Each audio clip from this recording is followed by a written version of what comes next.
वज़ीर आज़म और मुत्तहदा अरब अमारात के सदर के दरमियान टेलीफोनिक राब्ता। वज़ीर आज़म ने शेख मोहम्मद बिन ज़ैद अल नहयान से उनके चचा के इंतकाल पर ताज़ियत की। कहा, पाकिस्तानी अवाम के दिल में शाही खानदान के लिए बेपनाह इज्जत है। मुत्तहदा अरब अमारात के सदर ने टेलीफोन कॉल पर वज़ीर आज़म का शुक्रिया अदा किया। बरादर ममालिक के दरमियान दो तरफ़ा ताल्लुकात को बढ़ाने के अज़्म का अदा किया। सियासी इंतशारी टोले से बात नहीं हो सकती, DGISPR ने वाज़ेह कर दिया। कहा, बातचीत सियासी जमातों में जेब देती है, फौज को नहीं। 9 मई का मुकदमा अफवाज पाकिस्तान का नहीं, अवाम का है। 9 मई वालों को आइन के मुताबिक सजा देना पड़ेगी। सजा ना दी गई तो अदालती निज़ाम से एतमाद उठ जाएगा। एक ही रास्ता है, इंतशारी टोला सच्चे दिल से माफी मांगे, नफरत छोड़कर तामीरी सियासत करे।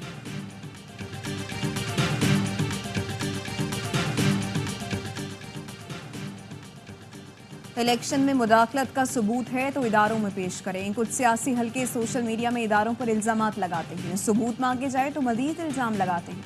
तर्जुमान पाक फौज ने कहा, ऐसी सोच नहीं चाहती पाकिस्तान मुआशी तौर पर तरक्की करे, ये चाहते हैं मुल्क नीचे जाए, इनके लिए कोई हद नहीं।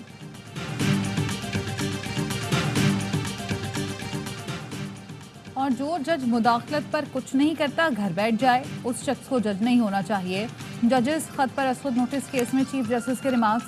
कहा, सब जज सुन ले, मैं ये तासुर नहीं देना चाहता कि हम कमज़ोर हैं, हमारे पास वो ताकत है जो किसी के पास नहीं। किसी भी जज को सिर्फ सुप्रीम जुडिशल काउंसिल ही हटा सकती है।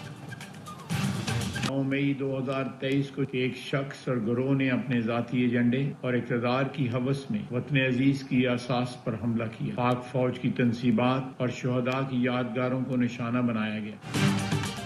9 मई को एक शख्स ने इक़्तिदार के हुसूल के लिए अपने गिरोह के साथ वतन अजीज की असास पर हमला किया। वज़ीर दिफा ख्वाजा आसिफ का वीडियो बयान। बोले, उस रोज जो कुछ किया गया ऐसा हमारे दुश्मन भी नहीं सोच सकते। अस्करी तंसीबात पर हमले करने वाले के चेहरे कौम के जहनों पर नक्श हैं, उनकी सजा का फैसला आईन व कानून करेगा।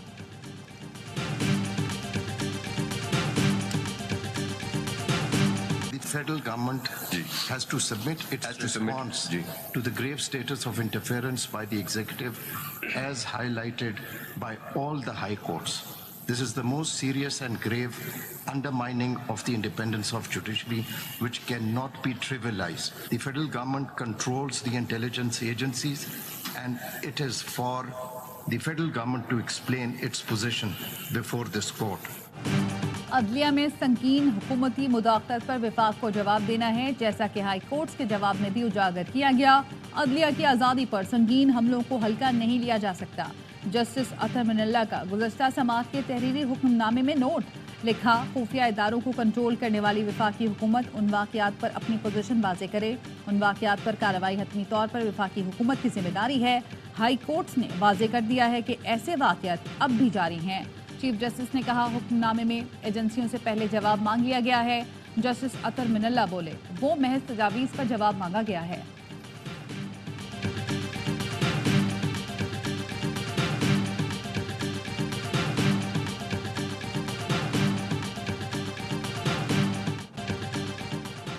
भारत से दोस्ती कराने का टास्क किसी शख्सियत को नहीं दिया गया। कोई टास्क दिया जाएगा तो काबीना फैसला करेगी।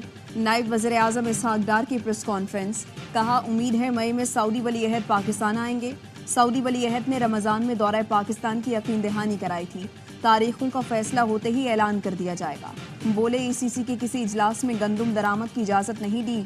9 अगस्त तक दौरान सदारत ECC में कोई मंजूरी नहीं दी।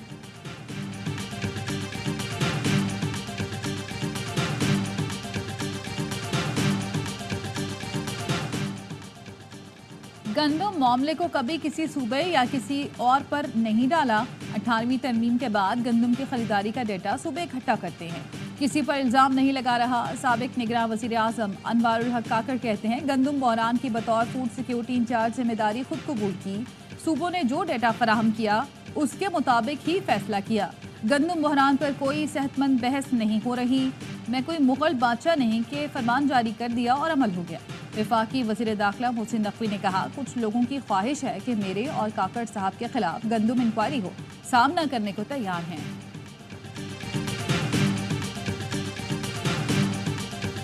SAFC में और जो मईशत के बाकी जो शोबे हैं, इसमें जो फ़ौज का रोल है वो सहूलतकारी का है। हुकूमत चाहती है कि जो फ़ौज की एडमिनिस्ट्रेटिव, इंतज़ामी और टेक्निकल जो कॉम्पिटेंसीज़ हैं, if they can be used कि जो पाकिस्तान की इकॉनमी जिस हालात में उसको बेहतर करने के लिए।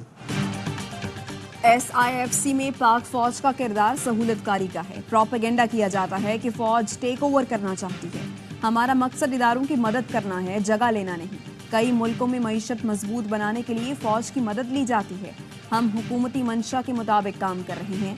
DGISPR मेजर जनरल अहमद शरीफ कहते हैं, पाक फौज और झैली इदारों ने 360 अरब रुपए टैक्सेस और ड्यूटी की मद में अदा किए। फलाही इदारों पर सरकारी खजाने से 1 रुपया भी खर्च नहीं हुआ। ये फलाही इदारे कई 100 अरब सरकारी खजाने में जमा करा रहे हैं।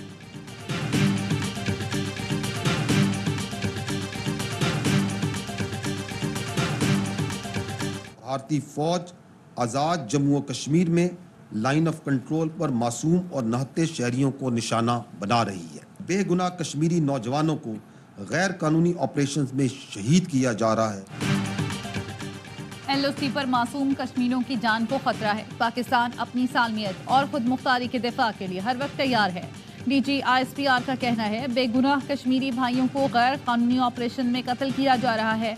भारत खुल्लम खुल्ला अक़वाम मुत्तहिदा की करारदादों की खिलाफ वर्जी कर रहा है। भारत आलमी सतह पर सिखों की टारगेट किलिंग में भी मुलव्वस है। कहा, अफगान सरजमीन पाकिस्तान के खिलाफ इस्तेमाल हो रही है। नासू में चीनी इंजीनियर्स पर हमले की कड़ियां भी सरहद पार से मिलती हैं। दहशत गर्दों उनके सहूलतकारों की सरकोबी के लिए हर हद तक जाएंगे। पाकिस्तान ने अफगान सरहदी इलाकों में कार्रवाई करके दहशत गर्दों की पनाहगाहों को निशाना बनाकर 8 दहशत गर्दों को ठिकाने लगाया। एक सवाल के जवाब में कहा, मिसिंग पर्सन्स पेचीदा मसला है। हाल ही में कुछ दहशतगर्द मारे गए जो मिसिंग पर्सन्स में शामिल थे। 80% मिसिंग पर्सन्स को ट्रेस किया जा चुका। बाकी मुल्कों में तो मिसिंग पर्सन्स की तादाद लाखों तक जाती है।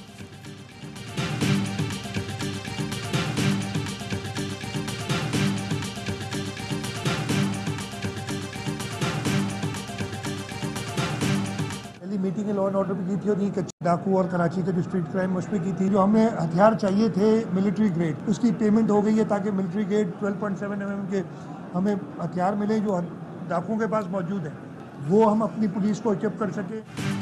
कच्चे में डाकुओं के मुकाबले के लिए पुलिस को फौजी हथियार दिए जाएंगे। वजीर आला सिंध मुराद अली शाह का कहना है, मिलिट्री ग्रेड के हथियारों की मंजूरी हो चुकी। डाकुओं के पास पहले से मिलिट्री हथियार हैं। कोई मकामी सरदार डाकुओं के साथ मिला हुआ है तो उसे माफ नहीं करेंगे।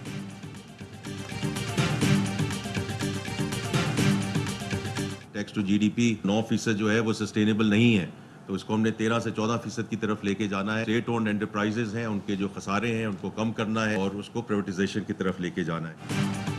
मुल्क खैरात नहीं टैक्स देने से चलेगा। सिर्फ 9% टैक्स टू GDP की शरह से मुल्क कैसे चल सकता है? वजीर खजाना मोहम्मद औरंगजेब कहते हैं, ये नहीं हो सकता कि सिर्फ एक तबके पर टैक्स लगा दें। टैक्स इस्लाहात वक्त की अहम ज़रूरत है। गैर तरक्याती अखराजात को कम करना ज़रूरी है। महंगाई अब 17% पर आ चुकी, जो मजीद कम होगी। जुलाई अगस्त तक पॉलिसी रेट भी नीचे आएगा। अगले 7 से 10 दिन में IMF का मिशन पाकिस्तान आएगा, जिससे आइंदा प्रोग्राम पर बात होगी। पेंशन के अखराजात को काबू में लाने के लिए रिटायरमेंट की उम्र 60 साल से बढ़ाकर 65 साल तक करने के इकदाम ज़ेर गौर हैं। सिम्स वाले मामले पर कहा जा रहा था कि फॉरेन इन्वेस्टर्स नाराज हो जाएंगे। मोबाइल बिल हजारों में दे रहे हैं तो फाइलर क्यों नहीं बन रहे?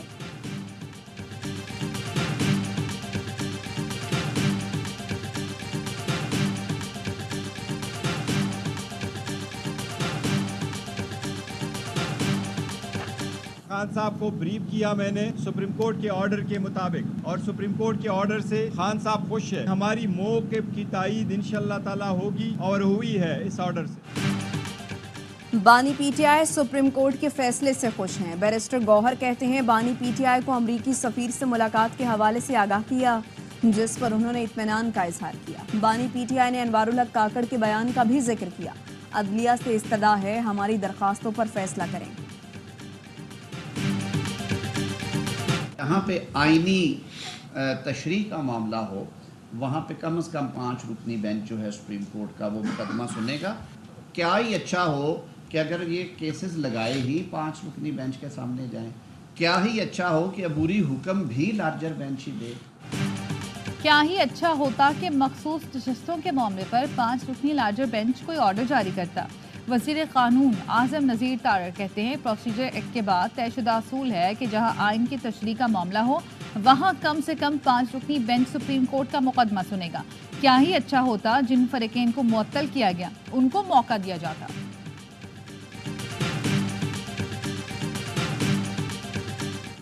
सऊदी अरब का एक डेलीगेशन आया था, वो हेड थे डेलीगेशन के। आप लोगों की जो तारीफ़ की और ख़ास तौर पर उन्होंने कहा कि वज़रा वहाँ पर न सिर्फ मुकम्मल तौर पर मौजूद थे, वो हर कदम पर गाइड कर रहे थे, सुपरवाइज कर रहे थे। वज़ीर आज़म शहबाज शरीफ की ज़ेर सदारत विफाकी काबीना का इजलास। वज़ीर आज़म ने कहा सऊदी सरमायाकारों के वक्त की पाकिस्तान आमद मुआशी ताल्लुकात के लिए अहम पेशरफ्त है। काबीना इजलास में एयर सियाल को चीन, मलेशिया, श्रीलंका, थाईलैंड, तुर्किया, बरतानिया, कुवैत में फ़्लाइट ऑपरेशन शुरू करने की मंजूरी दी गई। पाकिस्तान कोलंबिया में मुश्तरका तिजारती कमेटी के क़याम के लिए मुफाहमती याददाश्त पर दस्तखत की भी मंजूरी।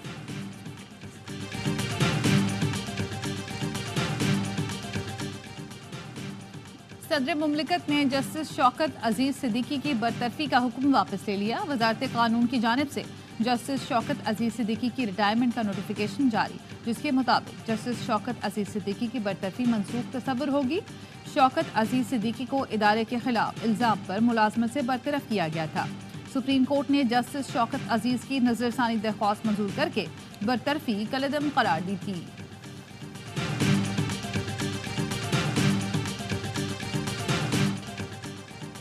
दहशतगर्द इजरायली फौज ने फलस्तीनियों की खून रेजी का नया दर खोल दिया। रफाह का मुहासरा करके बमबारी जारी। गजा और खान यूनिस में कोई जगह सेहूनी फोर्सेस से महफूज नहीं। वहशियाना बमबारी से 24 घंटे में 50 से ज़ायद फलस्तीनी शहीद, दर्जनों जख्मी हो गए। इसराइल ने हमास की जानिब से जंगबंदी तजावीज़ पर रजामंदी दिए जाने के चंद घंटे बाद ही अमन कोशिशों को नाकाम बना दिया। We believe a military operation in Rafah right now would dramatically increase the suffering of the Palestinian people, would lead to an increase in loss of civilian life. This latest response, we have made clear that we do not support Israel launching a full-scale military operation in Rafah. अमरीका रफा पर Israeli फौज के ज़मीनी हमले की हिमायत नहीं करता। तर्जुमान अमरीकी महकमा खारजा मैथ्यू मिलर कहते हैं इसराइल हमास की जानिब से जंगबंदी के लिए तजवीज़ का जायजा ले रहा है। यूएन सेक्रेटरी जनरल का इसराइल के रफा ऑपरेशन पर इजहार तशवीश। एंटोनियो गुतरेस की इसराइल और हमास से मुआहदे पर फौरी अमल दरामद की अपील। चीनी सदर शी जिनपिंग का गजा में जामे और पायदार जंगबंदी का मुतालबा। कहते हैं फ़लस्तीन को अक़वाम मुत्तहिदा का मुकम्मल रुकन बनाने की हिमायत की जाए। मेयर लंदन सादिक खान का बरतानवी हुकूमत से रफा में ज़मीनी ऑपरेशन रुकवाने और इसराइल को हथियारों की फराहमी बंद करने का मुतालबा।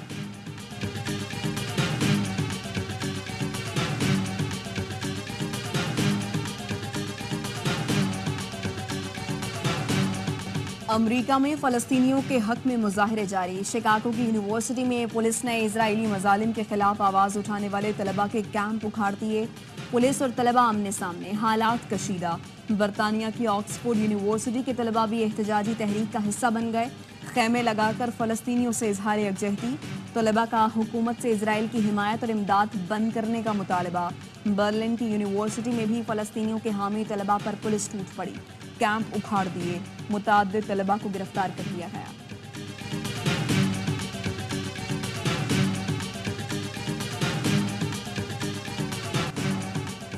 तेज रफ्तारी और लापरवाही ने एक और घर से उसका सरबराह छीन लिया। कराची के इलाके बोट बेसन में ट्रैफिक हादसे का मुकदमा दर्ज कर लिया गया। बेवा की मुद्दयत में दर्ज मुकदमे के बाद ड्राइवर शबीर और मालिक सज्जाद गिरफ्तार। हादसे में जमशेद मलिक और उनकी बेटी फातिमा मलिक शदीद जख्मी हुए। निजी अस्पताल में दौरान इलाज जमशेद मलिक ने दम तोड़ दिया। सीसीटीवी में देखा जा सकता है कि जमशेद बेटी फातिमा को स्कूल से लेकर आ रहे थे कि टर्निंग पर सामने आने वाली तेज रफ्तार गाड़ी ने उनकी कार को टक्कर मारकर उड़ा दिया।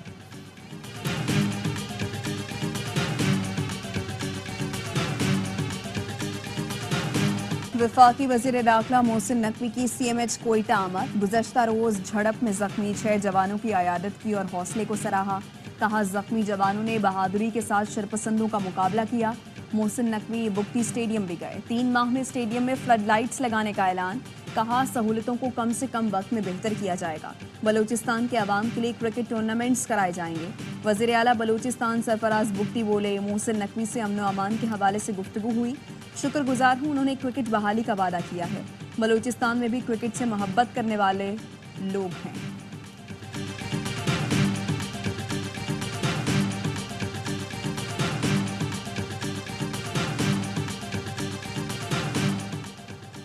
कैपेसिटी चार्जेस की मद में बिजली सारिफीन से 51 अरब 88 करोड़ रुपए वसूल करने की तैयारी। तकसीम कार कंपनियों ने बिजली की कीमत में इजाफे के लिए नेपरा में दरख्वास्त दे दी। ऑपरेशन एंड मेंटेनेंस की मद में 5 अरब 76 करोड़ रुपए भी सारिफीन से ही वसूल किए जाएंगे। नेपरा में दरख्वास्त की समाअत 17 मई को होगी। कीमत में इजाफे का इत्तलाक के इलेक्ट्रिक सारिफीन पर भी होगा।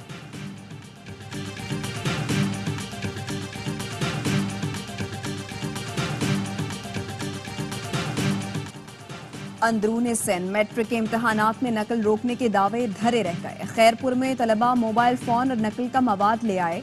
इम्तहानी मराकज में खुलेआम नकल। हैदराबाद में नवीं जमात का पर्चा शुरू होने के कुछ देर बाद जवाबात के साथ व्हाट्सएप पर आ गया। नवाब शाह और नौशहरा फिरोज में पर्चा वक्त से पहले आउट। कराची में मैट्रिक के इम्तहानात का आगाज। कंप्यूटर स्टडीज का पहला पर्चा सोशल मीडिया पर वायरल।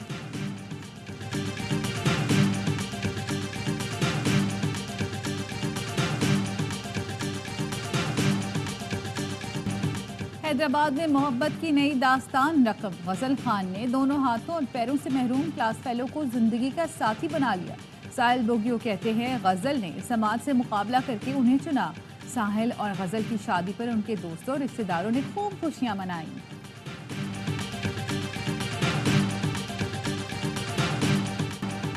भारत में लोकसभा इंतखाबात के तीसरे मरहले में पोलिंग मुकम्मल। 93 नशिस्तों के लिए 1331 उम्मीदवार मैदान में। रियासत गुजरात से भारतीय जनता पार्टी के रहनुमा और वजीर दाखिला अमित शाह तीसरे मरहले के अहम उम्मीदवार। भारतीय वजीर आजम नरेंद्र मोदी ने अहमदाबाद में अमित शाह के हलके में वोट कास्ट किया। 7 मराहिल में होने वाले इंतखाबात के लिए वोटों की गिनती 4 जून को होगी।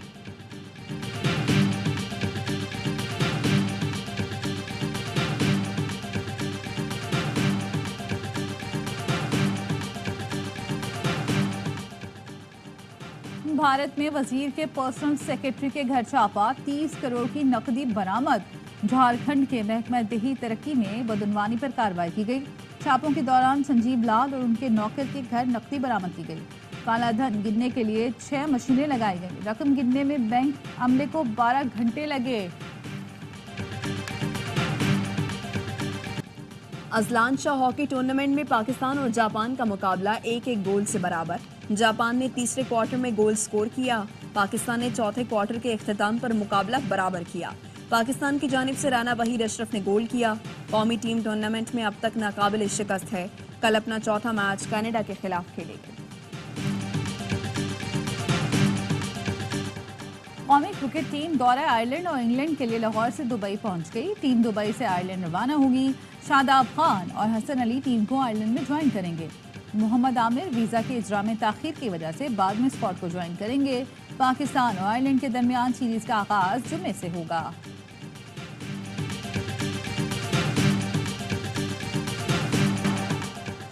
T20 वर्ल्ड कप में पाक भारत टाकरे की तैयारियां। न्यूयॉर्क स्टेडियम में ड्रॉप इन पिचेस लगाने का काम शुरू हो गया।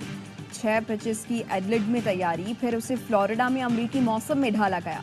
सबसे बड़ा मुकाबला 9 जून को खेला जाएगा, जिसकी तमाम टिकट फरोख्त हो चुकी।